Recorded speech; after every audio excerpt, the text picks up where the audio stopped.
अब डैडी जी भी ठीक हैं। कल मैं तुम्हें इंटरव्यू पे ड्रॉप करने साथ चलूंगा।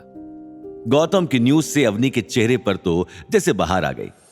अब अगले दिन वो दोनों 9 बजे तक तैयार होकर अपनी गाड़ी में बैठकर निकल पड़े, लेकिन घर से लगभग 15-20 मिनट की दूरी पर ही उनकी कार पंक्चर हो गई। गौतम ने अवनी से कहा, अवनी बाहर आ जाओ, टैक्सी ले लेते हैं, वक्त पर कंपनी पहुंचना बहुत जरूरी है। अवनी गौतम की बात मानकर बाहर आ गई। जैसे ही वो दोनों टैक्सी ढूंढने के लिए कुछ कदम आगे चले कि वहां उन्हें अपने सामने काले रंग की कार दिखाई दी, जो उन दोनों के आगे आकर रुक गई।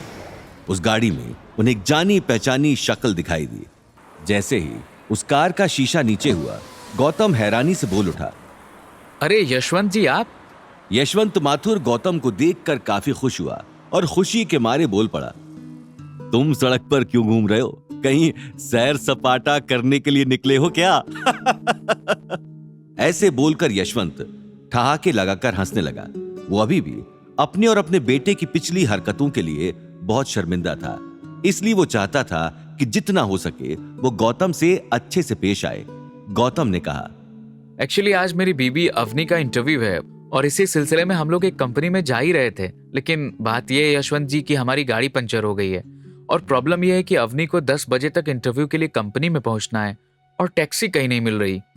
यशवंत दिल से गौतम की मदद करना चाहता था और अब उसे एक अच्छा मौका मिल चुका था, इसलिए उसने बिना वक्त गंवाए गौतम और अवनी से बोला, आप दोनों चिंता मत कीजिए, आखिर मैं और मेरी गाड़ी कब काम आएंगे।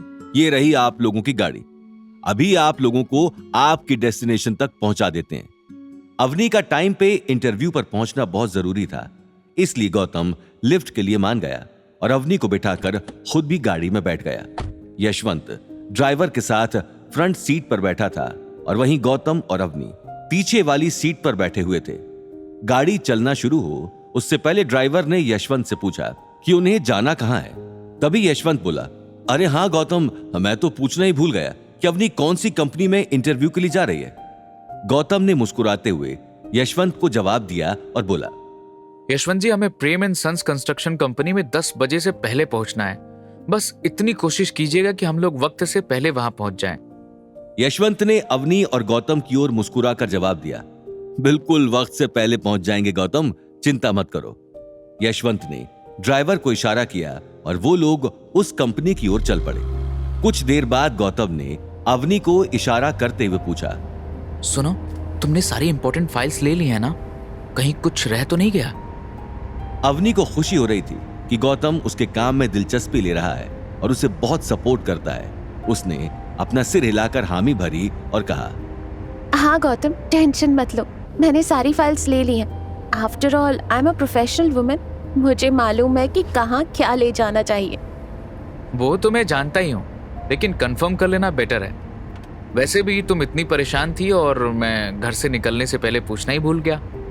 गौतम की इस बात पर अवनी के चेहरे पर मुस्कुराहट आ गई। यशवंत को गौतम और अवनी की बातें सुनाई दे रही थी और वो रियर व्यू मिरर में उन दोनों को देखकर बोला, राम मिलाए जोड़ी है आप दोनों की, आप में कितनी अंडरस्टैंडिंग है, वरना आजकल के कपल्स में इतनी ज्यादा अंडरस्टैंडिंग बहुत कम दिखती है।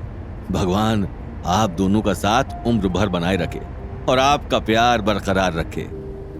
यशवंत माथुर के इस आशीर्वाद से अवनी और गौतम शर्मा गए और अवनी तो खिड़की से बाहर की तरफ देखने लगी और गौतम मन ही मन बोला, काश यशवंत माथुर जी का यह आशीर्वाद सच हो जाए।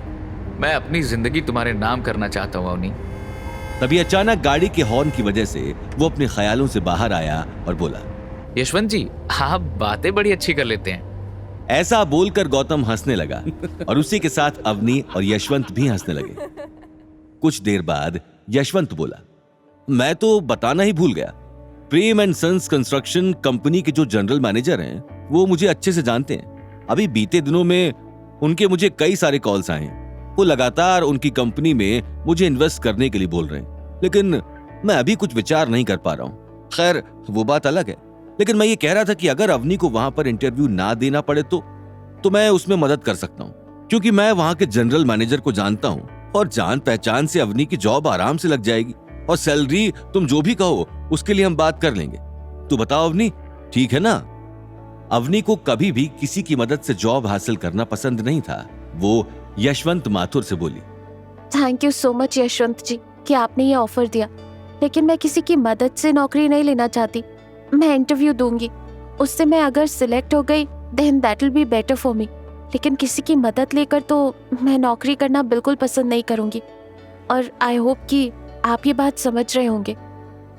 यशवंत को अवनी की ऑनेस्टी काफी पसंद आई और वो खुश होकर बोला, अवनी तुम कमाल की लड़की हो। आज के जमाने में तो ज्यादातर लोग बिना मेहनत के ही हर चीज को हासिल करना चाहते हैं। गुड गोइंग अवनी, ऐसे ही रहना हमेशा। कुछ ही मिनट में गाड़ी प्रेम एंड सन्स कंस्ट्रक्शन कंपनी के सामने रुकी और यशवंत माथुर ने कहा, अवनी तुम्हारी डेस्टिनेशन आ गई, जाओ और do your best, my blessings are with you. Yashwant Mathur का शुक्रिया अदा करते हुए अवनी ने कहा, थैंक्स यशवंत जी, आपकी ब्लेसिंग्स के लिए भी और टाइम पर मुझे यहाँ ऑफिस पहुँचाने के लिए भी। मैं आपका ये एहसान कभी नहीं भूलूंगी। गौतम ने भी यशवंत माथुर को शुक्रिया किया। धन्यवाद यशवंत जी, अब हम अंदर चलते हैं। आगे की कहानी जानने के लिए देखिए अगला एपिसोड सिर्फ पॉकेट एफएम के यूट्यूब चैनल पर और रॉयल वारिस के सारे एपिसोड्स को सुनने के लिए डिस्क्रिप्शन में दी लिंक से डाउनलोड करें पॉकेट एफएम ऐप।